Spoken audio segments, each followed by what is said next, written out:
So, hi everybody, good afternoon. My name is Sarah Lom and I'm Chief Executive of the Tree Council, and I feel very honoured to be here on the first day of the Urban Tree Festival. The Tree Council is a charity that brings people together around the nation to plant and care for trees. Next slide, please. What makes an urban tree? That's a brilliant question, and I absolutely love this cartoon because it shows a whole range of thinking.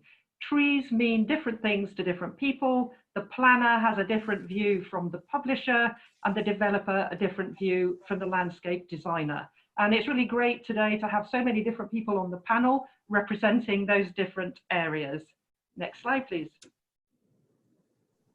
What makes an urban tree for me? Well, it's certainly not one of the trees in this picture, and you can probably guess which one it is. Every time I walk on the South Bank, I glare at this tree, and I think about how much more the other trees are contributing, offering their shade, capturing carbon, improving air quality, while the metal one just sort of sits there and sizzles in the sun. So urban trees are beautiful living things. They remind us of the natural world in the city, and they highlight the seasons for us as well. Next slide, please. So this installation also brings nature into the city, but I prefer to see trees which have been allowed to grow free rather than ones like this which have been manipulated purely for a clever design purpose. Next slide, please. This, for me, is how urban trees should live, wherever possible, allowed to fill the space where they were planted. I went out on a walk yesterday morning at 6:30 in the morning and just look at the glorious colour of those lime leaves in the spring sunshine. There's nothing quite like it to lift the spirits. Next slide. Good care makes an urban tree and will help it to thrive. This picture was taken in Holland. You can see the water bags around the base of each tree. And I'm informed that at first they were very troubled by vandalism. People were going around and piercing the bags. So in the end, they put a purple dye in the water, which did, in the end, discourage people from doing it, and they could go back to the clear water again. But here in the UK, we're really fortunate at the Tree Council. We have 6,000 amazing volunteer tree wardens all around the country who help us plant and care for trees. And they have literally helped plant and care for tens of millions of trees over the past 30 years. And I was really pleased this year to see the Arb Association and London Tree Officers campaign to encourage everyone to get out there and water their local tree during lockdown when contractors aren't able to do it. But you can see from this slide, it's not just about watering. Good care means planning well ahead, right from the start. It's not only about planting the right tree in the right place for the right reason, it's also about putting in the right systems under the ground as well as on top of the ground. Nothing should be left to chance. Next slide.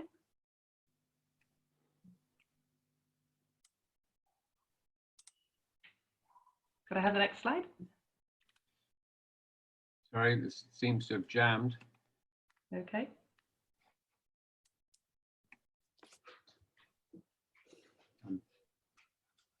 There we go. Thank you. What else makes an urban tree? For the Tree Council, urban trees include orchards and city hedgerows too. England's new tree strategy will be coming out for consultation soon. We've been told it'll probably be next month, and we're fighting to ensure that urban trees and hedgerows and orchards all have their place in that strategy. We understand it's very forestry focused at present, but as these fruit trees show in the skip garden at King's Cross, they're very much part of community life. They play an important social role and bring everybody together. Next slide, please. And urban trees are great homes for wildlife too. This is an oak at Tottenham Park, which lost a section. You can see there on the ground, the bit that has come off, become a great community bench and also a wonderful wildlife habitat. And I think what makes an urban tree is this great diversity of benefits that they offer, all the wonderful things in terms of the environment, in terms of the economy, in terms of people, in terms of wildlife. And the really great thing is that the longer they live, the more they do it. Next slide. And they give us a great sense of history, make us think about things in tree time, maybe think a bit more slowly, think about the legacy that we're leaving for the future, not just what's going on in our busy lives today. This is a yew in a cemetery in a village in Hampshire, and centuries later, it is still inspiring local residents and offering them a little view back into history. Next slide. I live in Hackney, and this is Dalston Curve, which is a garden in the middle of a very built-up area. It's the third most densely populated borough in London, and many people around there are living in flats with no gardens. It was created from an old railway line about a decade ago and is now managed as a social enterprise. You can see it's been planted there with birch and hawthorn and hazel. There's some raised flower beds with vegetables and herbs. There's a butterfly bank. And I think what makes urban trees is the way that they create and connect communities. They improve spaces, they bring pleasure, there's something to fight for. Dalston Curve has had constant battles with the developers, and they're still not out of the woods, so to speak, but this place is a refuge for the community, and the trees play a key role in that. And next slide. And this is my final slide. I thought I'd finish with a photo that I took last summer in Ischia, a little island off the coast of Italy. My family laughed at me when I stood for 10 minutes at this busy junction getting this picture.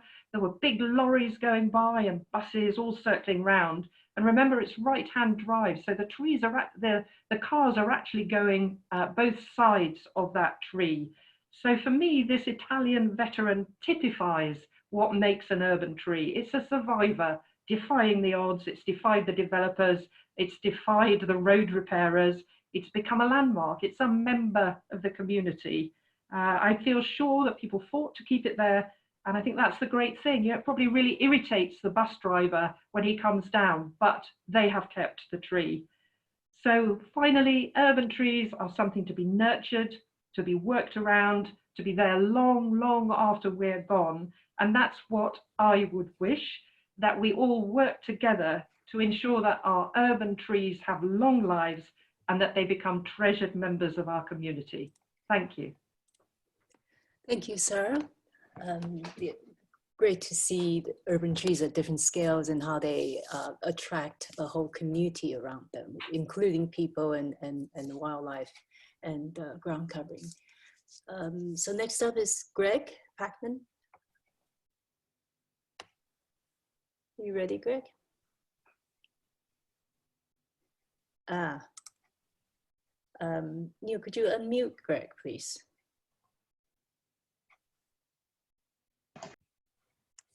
Hi.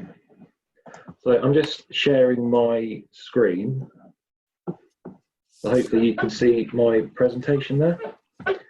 So my name's Greg Patton. I'm a tree officer for the London Borough of Islington, also on the steering committee of the Urban Tree Festival, and with the London Tree Officers Association, the Ancient Tree Forum. So my take on what makes an urban tree, I'm talking about something that I've called the urban tree formula. It's not really sort of industry guidance. It's something that I thought up last week really while trying to think of what to talk about. So hopefully this will sort of explain what it is we need from urban trees and what they do for us. So really, I think when people tend to think of urban trees, I think they typically think of street trees. So the trees that line the roads, make the areas look nicer, give us shade, help us breathe by filtering air pollution. But actually there's so much more. Parks, huge expansive parks such as Richmond Park, busy urban parks like Hyde Park, or sort of small pocket parks really. When we talk about urban trees in the urban forest, I think the majority of the trees actually are in gardens, front gardens, back gardens, botanical gardens, RHS gardens, cemeteries as well. I'm sort of taking quite a London-centric approach because I sort of know the cemeteries of London better. We have a lot of really amazing Victorian planted tree stocks in the cemeteries, contributing a large amount to the urban forest. Urban woodlands as well, whether they're woodlands that have had development built around them or sort of new secondary woodland and natural regenerations, but also car parks and other locations. So really, when talking about urban trees, do we talk about the trees that can be found in urban areas? Because for me, that is effectively every tree species, to be honest. But what really distinguishes and differentiates urban trees to just any tree? So for me, they're trees that have particular qualities that improve urban areas, that make life more livable in the urban environment. And those qualities, we tend to refer to them as benefits and ecosystem services. So this is a non-exhaustive list of what those ecosystem services are. And all of these are what trees do as a byproduct of their existence, making life better for us. But the important thing to bear in mind really is that all trees do these at different levels. No one tree does every single one. A tree might do one of these very well, whereas another tree might do a few of these at a decent level. Something like the London plane, great for pollution absorbance, great for landscape impact, great for water runoff, great for property value, doesn't do a lot for habitat and ecology. But something like the Rowan, brilliant for habitat and ecology, great for landscape impact, not the most durable of trees, not great for pollution absorbance. So from like an urban forest management perspective, we want as diverse a tree stock as possible, so we can really maximize the benefits that these trees deliver. And also, one of the main reasons why we need as wide a variation of trees as possible, tree species, is to protect them from the harsh elements of urban life. Trees didn't evolve in tarmac. It's a very unnatural environment for them.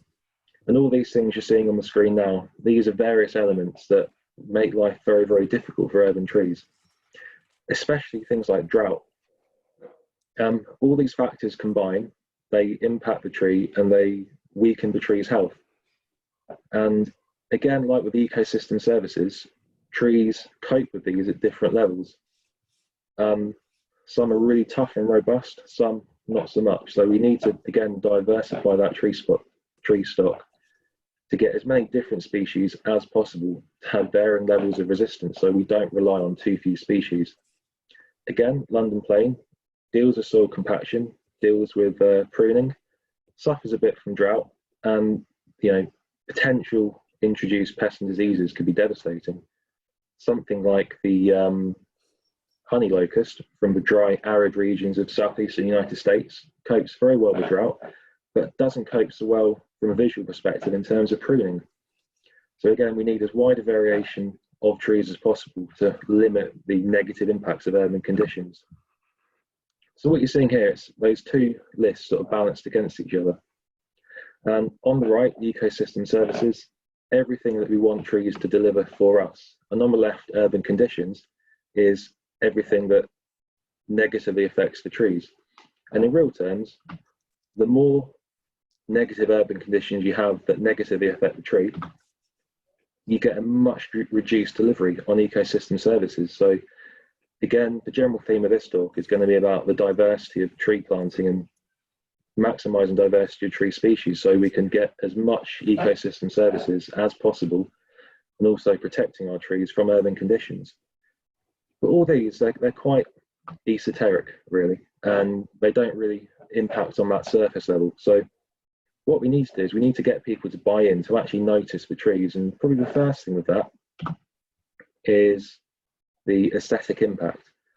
So this is the thing where you're walking down the road and you go, oh, that tree looks lovely. I look forward, really looking forward to the spring, to see those flowers, looking forward to the autumn, to see the change in colour. So this is what draws people in and makes people really, obviously I think people can be quite shallow. So they look at a pretty tree, go, oh, lovely, and walk on. And that's how we sort of get people attracted into trees. But also, there are problems from trees in the urban environment. There's a lot of conflicting priorities. There's no point having a beautiful birch tree in front of your house if you've got really bad allergy issues. You're not going to value a wonderful, mature, Victorian aged London plane tree if it's causing subsidence damage to your house.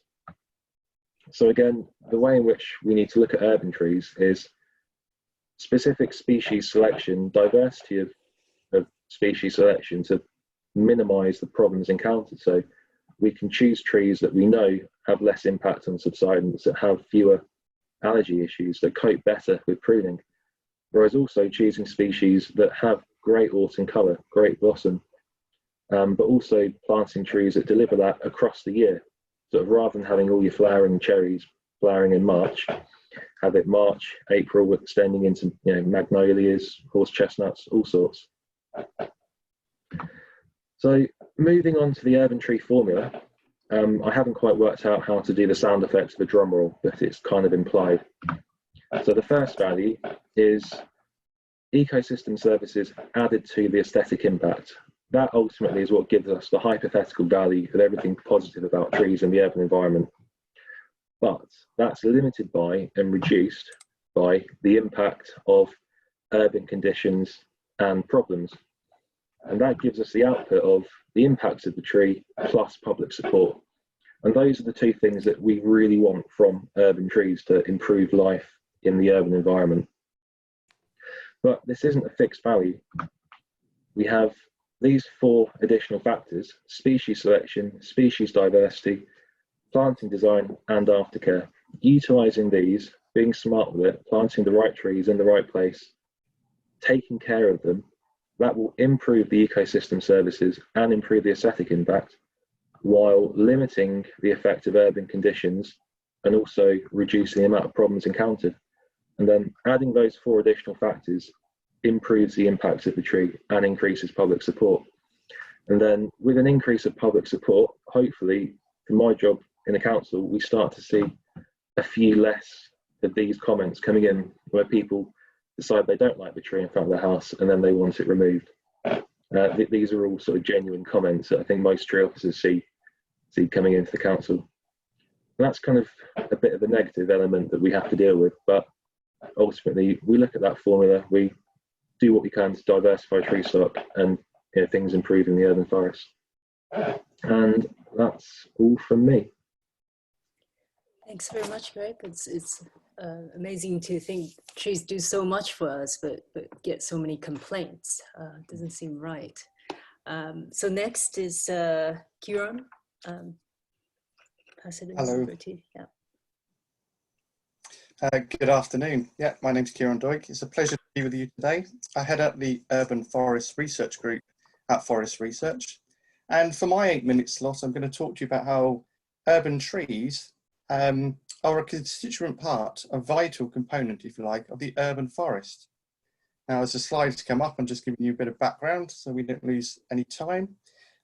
Clearly, the two, urban trees and urban forests, are intimately linked. So I'm going to be talking to you about their relationship and why they're equally important. Are my slides on the way? Sorry, I'm getting a bit lost here they're clicking through automatically. Apologies, everybody. I might need a bit of guidance on this. Screen share. They're coming. Okay, that's great. Sorry. So that's fine. We are going to be talking then about the urban tree as a component of the urban forest. So clearly, one of the first things we're going to need to do is define the urban forest. Here's my talk in rapid role reversal. Sorry. That's fine. If we can go to slide 2 when you're able, that's super. This one. That's brilliant.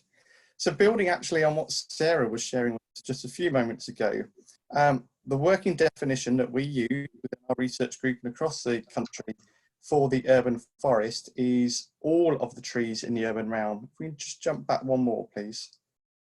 There we go. So it includes the street trees, it includes trees in parks and other public spaces, includes trees within woodland and those in private spaces. So I'm talking about everything in entirety, which very much gels with what Sarah was talking about.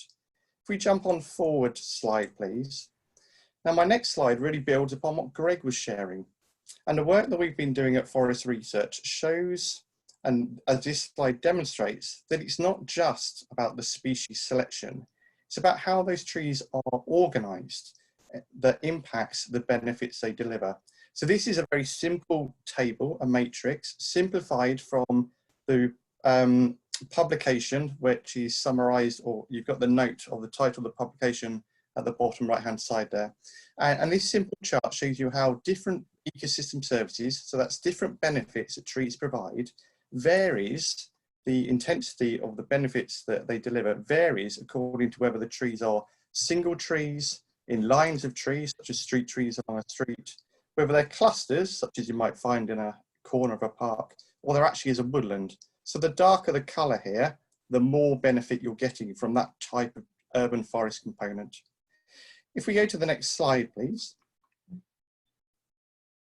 The next slide is going to demonstrate that we've done this within that publication for a wide range of ecosystem services. The last one was talking about how trees have a regulatory impact on the environment we live in. And this slide shows you that you can also understand this from the perspective of human health benefits for social development, for learning and the economy. So please, if you're interested in learning more, check out that publication. As we move forward, next slide, please. So we now recognizing that the single tree is a component of this broader urban forest, we therefore need our urban forest to be sustainable and healthy. So if we have some animations, next 4 animations, we're going to take 4 components.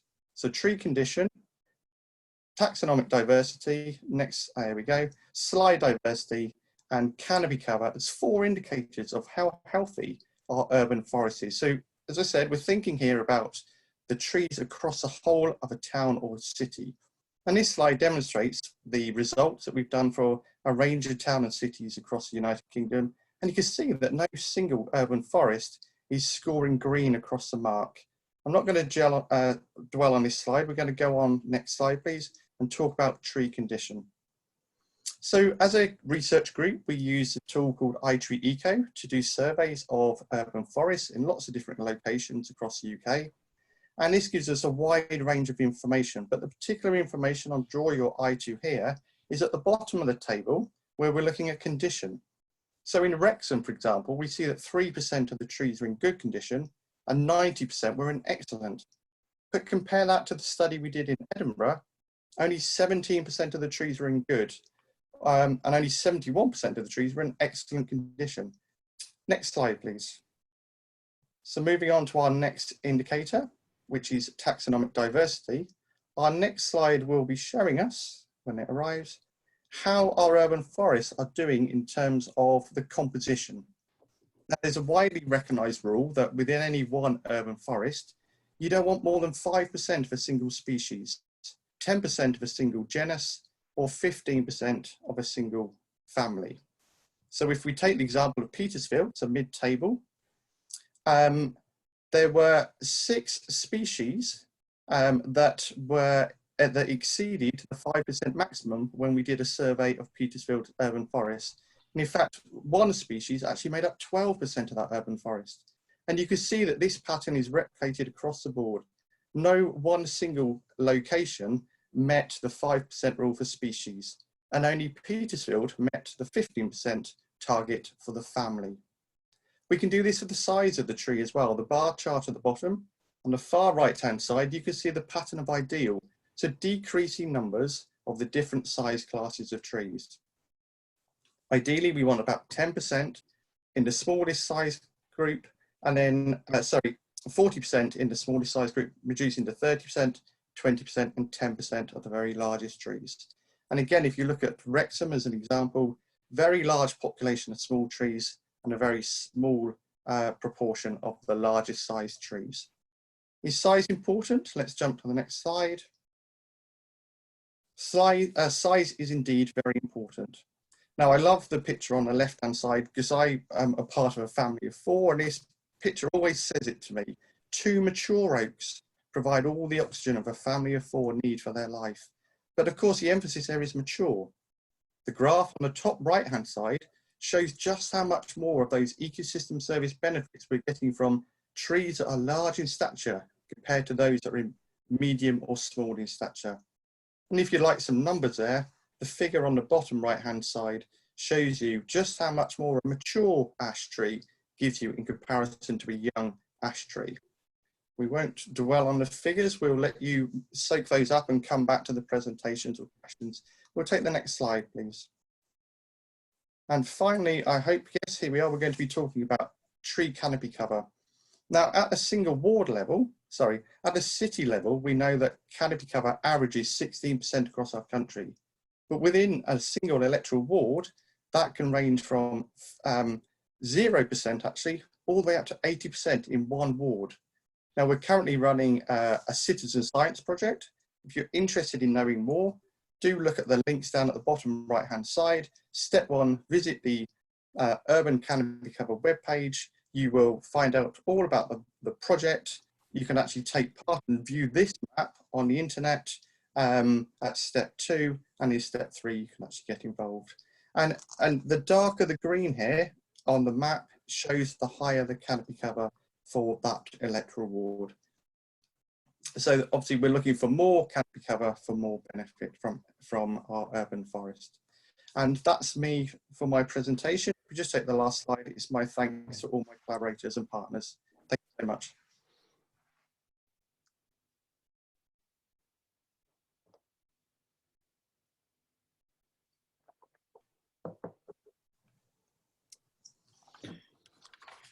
Thank you very much, Karen.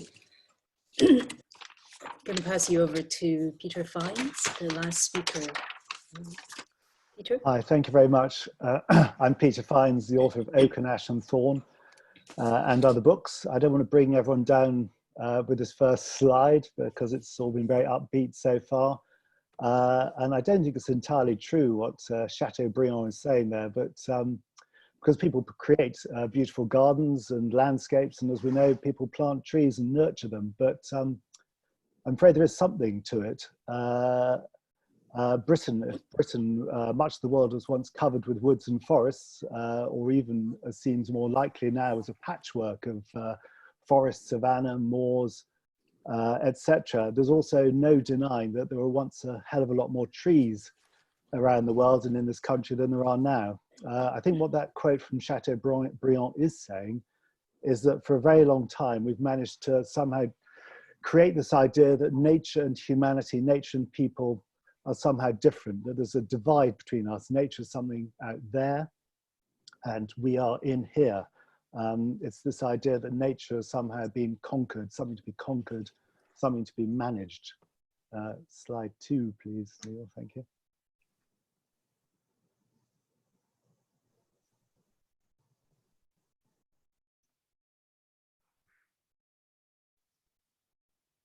Thank you. I Googled creepy woods or something, and this is what you get. The fact is that many people are actually scared of woods. It is perhaps one reason, other than the obvious one for jobs and great coffee, that we all huddle together in cities. In fact, 75% of the UK population lives in towns and cities, might be more now, and that's about 55% worldwide. And a horribly high percentage of London teenagers have never actually visited a wood, or if they do go out into woods, it's only once a year of that. So what happens in towns and cities really, really matters. But we've, as I say, managed to build a kind of imaginary wall around our towns and cities and imagine that nature is out there and we're in here. I'm always mention the film Gladiator. You remember the bit at the beginning, I'm sure, when Russell Crowe and his Romans are tearing the hell out of the Germans, who are these kind of feral people living in woods, and emerge from the woods, and the Romans destroy the forests and build civilization, having slaughtered all the Germans. And I think we're all scared of what might lurk in the woods. Next slide, thank you. So here, it's perhaps fear as well as ignorance that leads to scenes like this. This is a tree in Sheffield from a couple of years ago when, as you remember, the council was slaughtering thousands and thousands of trees, the Great Sheffield Street Tree Massacre.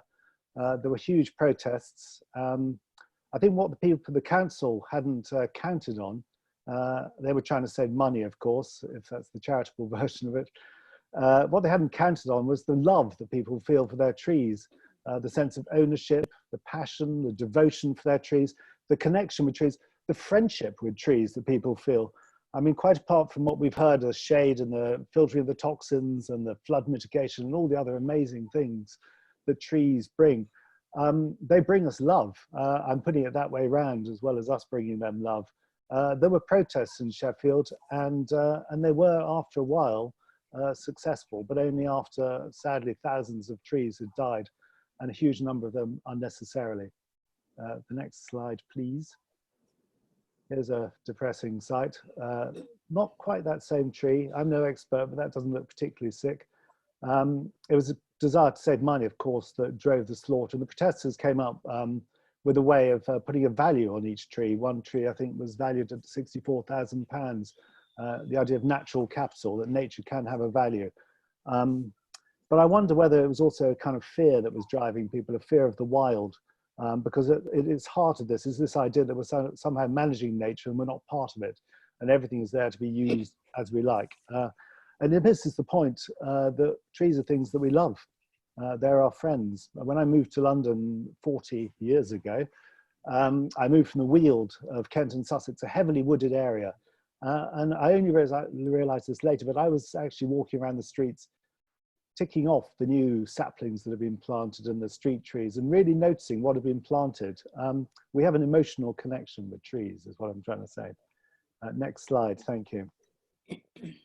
I hope someone can tell me where this is. This is Google helping me.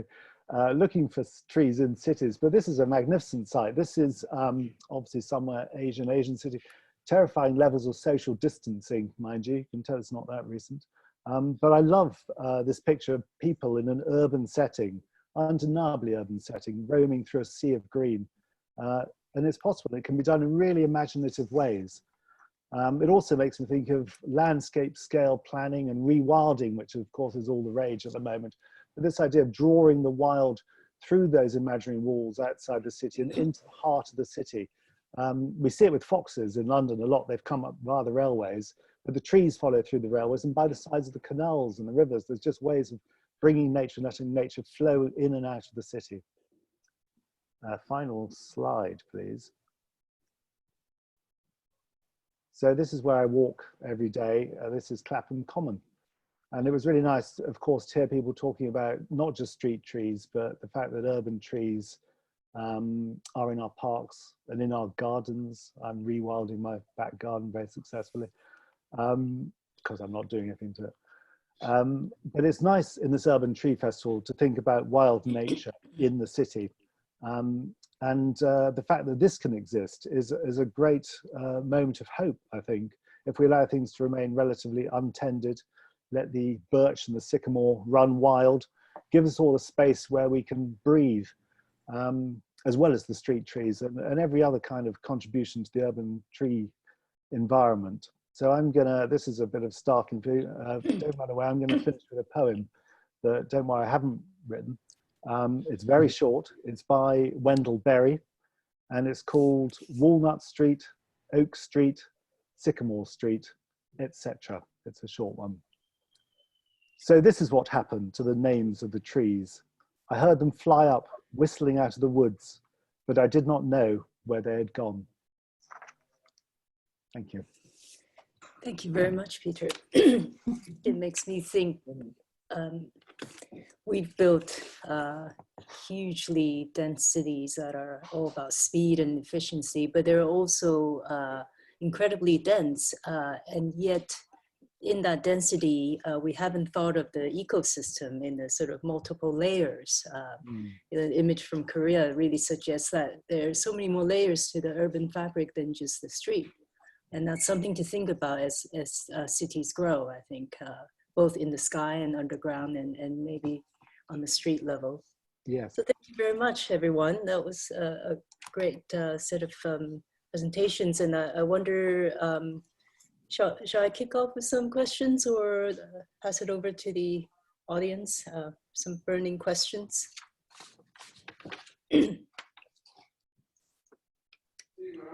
I mean, it seems we've covered a range of really practical issues to do with people versus nature, and actually how you look at trees in cities, how you regard them.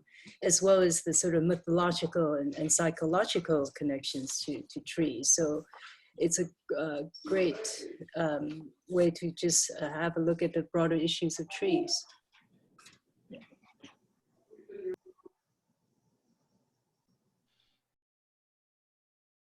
I see there's a question about on the Q&A asking, do the panelists have an opinion on whether planted urban trees should be natives?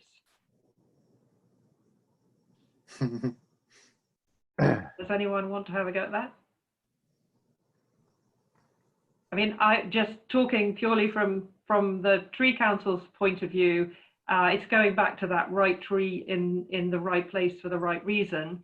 And with climate change within cities, certainly, I think ornamental trees that may, not be British native species are absolutely acceptable. The key thing is going to be biosecurity and where those trees came from. Were they British grown from, were they even locally grown, even better. So that's kind of like kicking the ball in the air and seeing if anybody disagrees. Well, I'm afraid I might disappoint you, Sarah, because I actually do agree. As my demonstrating, we need suitable diversity because it makes the urban forest, that collective of trees, that much more resilient to the pests and diseases that are coming our way or already here. So I think it's really important to mix it up.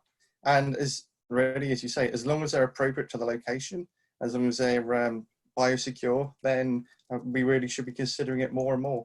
And I think we should add to that, say it's not just about deciduous, it's about the evergreens as well.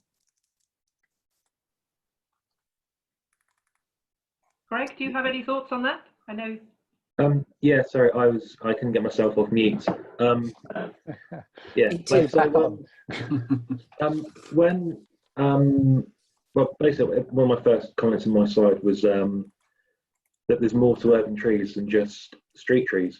And Kieran, Sarah, and Peter all said that the urban trees is all trees in the urban realm. Even though I said maybe we look for different qualities, but for me, it's really part of strategic planting. We said it a few times, but the right tree in the right place. So if you've got an urban nature reserve, I say absolutely go native. Do not plant anything that could be remotely invasive. By all means, focus native trees on there. When it comes to street trees, though, the subject to climate change is a real issue. Can our native trees cope with the changing climate? Quite a few of our native trees do struggle as street trees. A particular favourite of many people is the rowan. That's utterly horrendous as a street tree. It just grows okay for 20 years and it falls over on someone's car. It's a complete nightmare. So typically in street trees and more densely polluted and difficult areas, we try and look for more non-native species that are more hardy. But as has been said, it's that diversity and strategic planting. There's definitely a role for native trees in the urban environment, and we need a lot of them. But it's finding the right location in the urban environment for the right tree, and then watering it and maintaining it as well. On that note, Greg, have there been examples of urban trees, native trees that have evolved a kind of a robustness to urban conditions generally? Yeah, sort of. One of my favourite trees, the hornbeam. That's about, if you think of that stand-up comedy sketch of where they said about hobnobs being like the SAS of biscuit dunking, then hornbeam is like the hobnob of the tree world. It's as tough as anything. It's almost bomb-proof. They do quite well. Small leaf lime, hawthorns, my all-time favourite tree. Brilliant. I've had a few disagreements with people on this, quite often. But some people see oak as a very good street tree. I have my skepticisms of it, but that can cope quite well.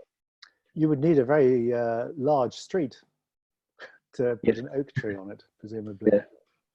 Whitebeam as well, very closely related to the rowan, but whitebeam, that's very, very different. Does a good job as a native street tree.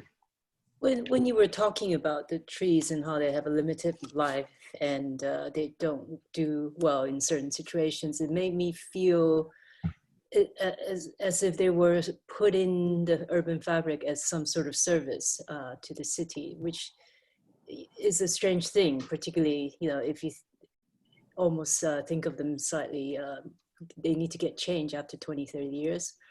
I'm just wondering, is there another way of thinking about this where, in fact, the trees were here first, but obviously that has changed over time. Oh, was that coming to me? Sorry. Yes. Yeah, I think the so I completely had a bit of a brain freeze. What was the question again? Sorry, I completely certain trees. Perhaps what you're saying is the limitations on next to the road are just too huge for trees generally, or yeah.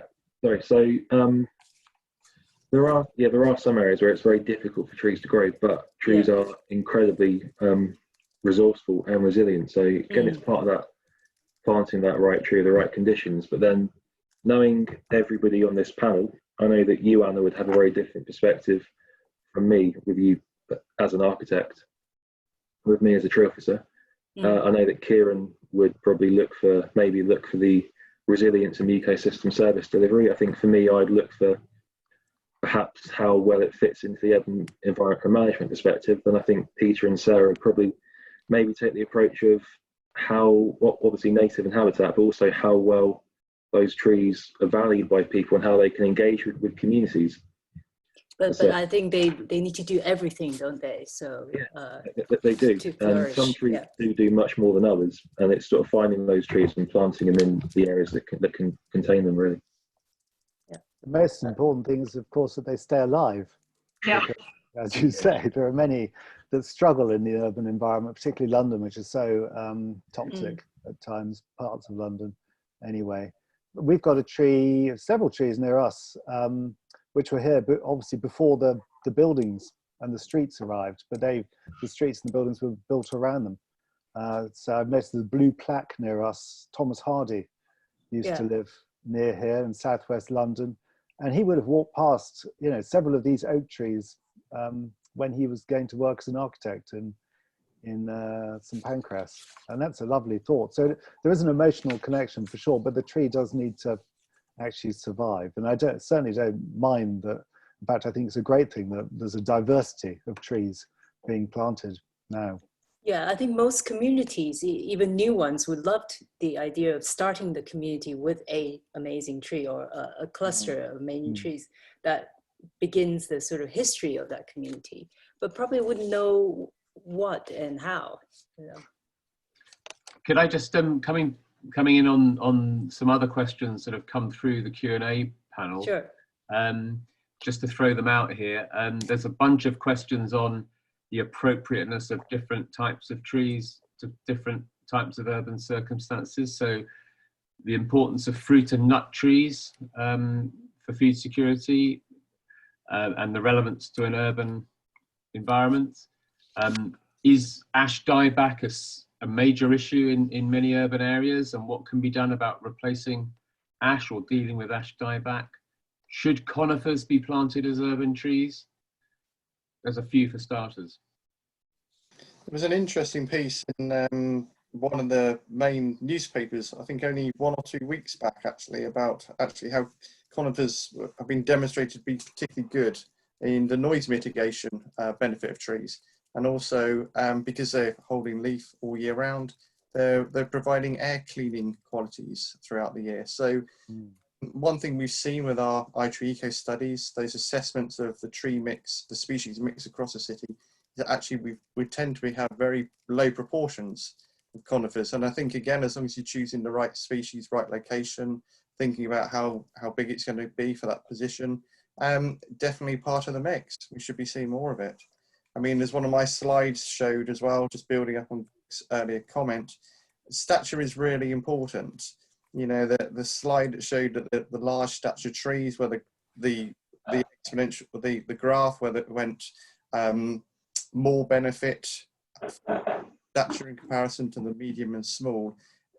Large stature trees were it just blew the other statue trees, you know, more or less off the graph. You almost couldn't see them. So we really need to be thinking about how we can get more of these trees in more locations if we actually want to see some of these benefits back from our trees. I think what's interesting is so often we focus on the benefits we can quantify, and perhaps we need to be having more discussions around the benefits that we can't quantify, or you know, but are really valuable.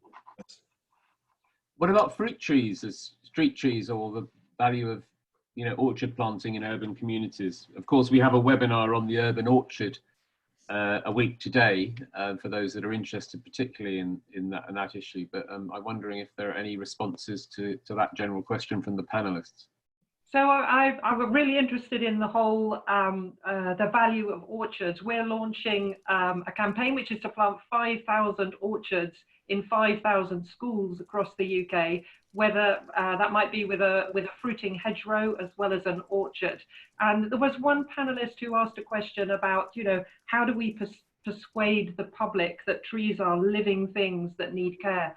And I think, you know, persuading young people, engaging with young people, they are the environmentalists and the ecologists of the future. So as part of our orchards program, we'll be having a young tree champion in each of the schools where we plant an orchard. And we very much hope that this will engage them. At the same time, they will also learn debating skills. So we hope they'll have an element of advocacy in that for the future. So really important. I mean, I think there is so much value in bringing a community together in an orchard. There was a wonderful project in Walsall where, not last autumn, the autumn before, they had 1,800 pounds of apples from their orchard, which really brought the community together. The students at the catering college were baking pies for the care home, and the kids were juicing and drinking it in their playground, and even the local pony club got apples because they had so many apples. So I think they are fantastic things, fruit trees, whether they be along a street or whether they be in a school playground. On the fruit tree question, I absolutely love fruit trees. I think they're amazing. They can do very, very well, actually, as sort of smaller canopy street trees. I don't know if you would class the hawthorn as a fruit tree, but I would, to be honest. That does brilliantly well. There's all manner of, well, such is the way of selective breeding and species manipulation almost, that we've got hundreds of cultivars of, you know, cherries and apples, which you class as fruit trees, but they're not necessarily fruiting. And quite often they're planted as street trees because they don't fruit. Because, you know, in councils, they tend to work on what complaints they get. And unfortunately, a lot of people complain about apples and pears dropping on the pavement, messing up their cars. So there's historically been a bit of resistance to planting fruit trees. But we have so many that we can choose from in terms of what type of fruit they produce. And I think that's something we should go for. Also, important thing to remember with fruit trees is that they're not just fruiting trees, but they're flowering trees as well. So every tree that produces a fruit is effectively converted from a flower, and especially the native ones produce really valuable nectar and habitat resources. So I think that's something that shouldn't be overlooked as well, and we should plant, you know, definitely plant as street trees, but always be careful taking fruit from a fruiting street tree because it's probably very covered in pollution, so wash it thoroughly or find somewhere safer to get fruit from. I think that's a brilliant Anna, point. Sorry, Hello? Anna, there are a few more questions on the Q&A that I can throw in, if you like. Sure.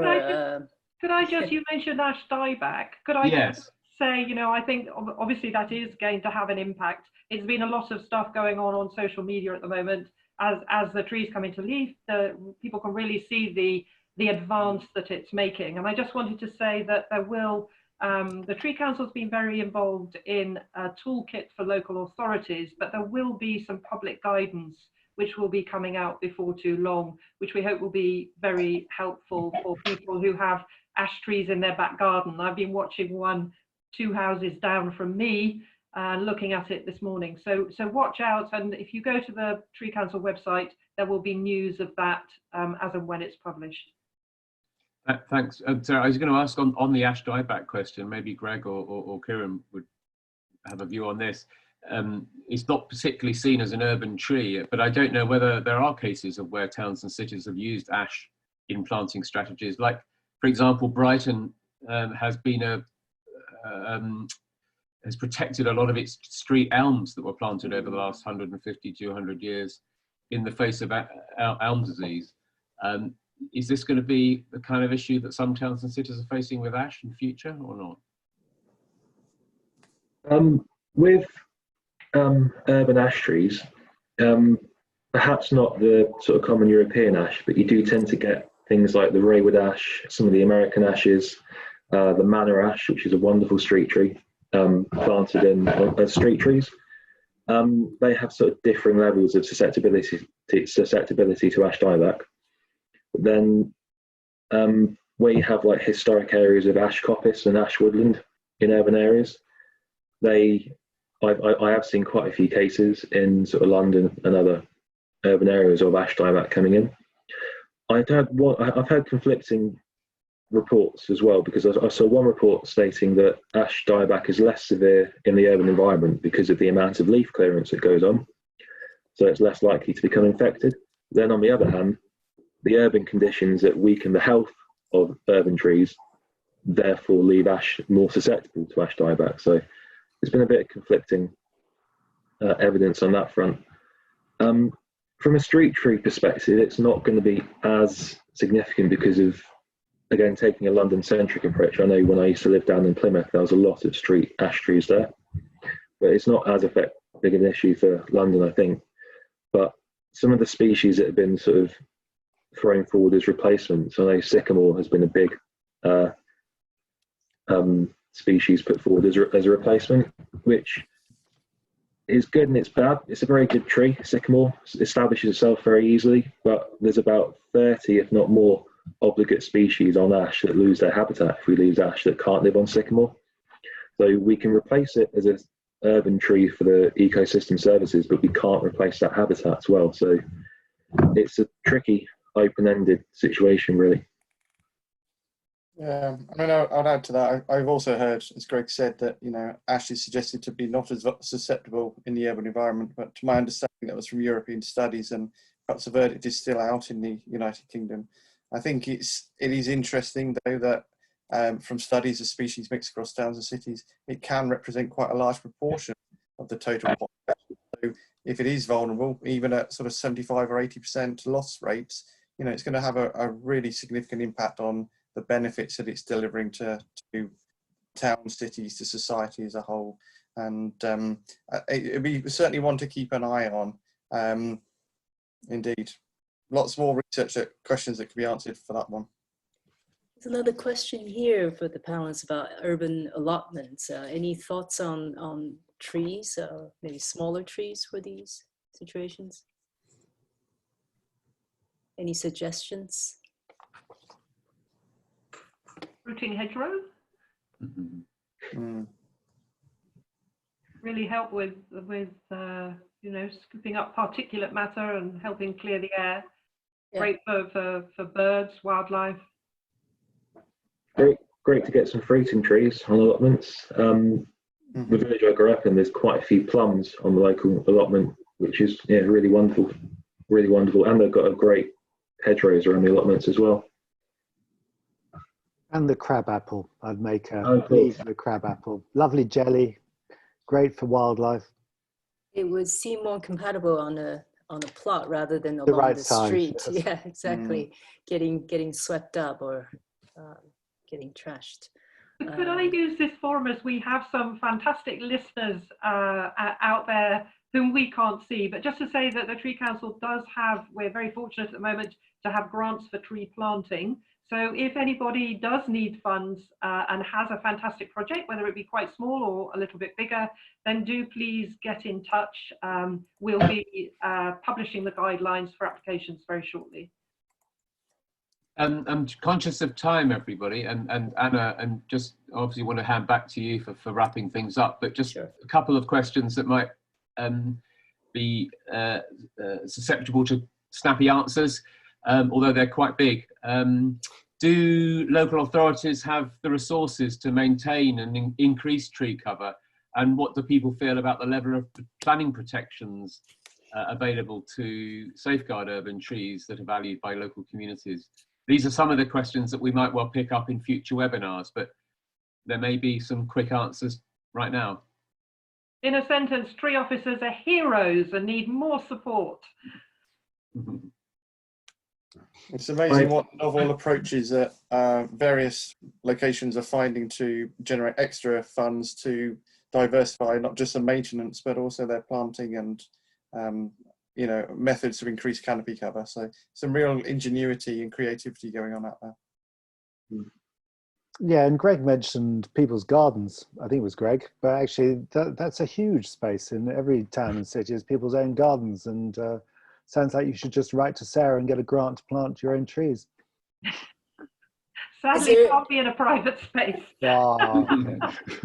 It would be nice to have a kind of collaborative relationship between the tree officers and communities. And to think of the whole street and people's front garden as one ecosystem. Mm. But to get people growing their own seeds, you know, I think with lockdown, people have become much closer connected with all those kinds of things, and community seed nurseries, or your own local seeds grown to grow in your garden. Amazing. Yeah. Well, if we can have loads more tree officers coming around and educating us on the science of trees, I think that would be wonderful. Yeah, so I just wanted to wrap up. There are many more future webinars. Please do look on the website for continuation of these discussions. I think, suppose my takeaway from today is just trees are being taken for granted. They have been treated as a sort of antithesis of cities, and they really are actually doing so much for us that they're doing it quietly and without shouting, and we need to acknowledge these and engage with these qualities and what's going on inside the tree, as well as being more closely related to them on sort of emotional level. So I think fundamentally a closer relationship, acknowledgement of trees' roles in cities. Thank you very much, everyone, and look forward to seeing you in the future again. Thanks. Thank you. Thanks for joining us. Thank you. Thanks to the organisers. Yes, Thank you, Neil. absolutely. Bye. Could I just put in one final thing as well about donations? If anybody enjoyed this presentation, I hope you all did, and you'd like to make a donation to the festival, it would be very much appreciated. The link is in the chat, and we look forward to your largesse. Thank you. Very happy to share any of the information discussed today on my site if people would like to request it if they can't find it themselves online. That would be great. And I should say that there will be a recording of the session. I hope that was clear for everyone at the start, made available via a link that we'll put onto the Tree Festival website, no doubt in due course, if people want to tune back in or to forward on any elements of the discussion this afternoon. Brilliant. Thanks, everyone. Thank you. Thank you. See you Thank next you. time. Yes. Bye-bye. Thank you. Bye. Bye. Bye-bye.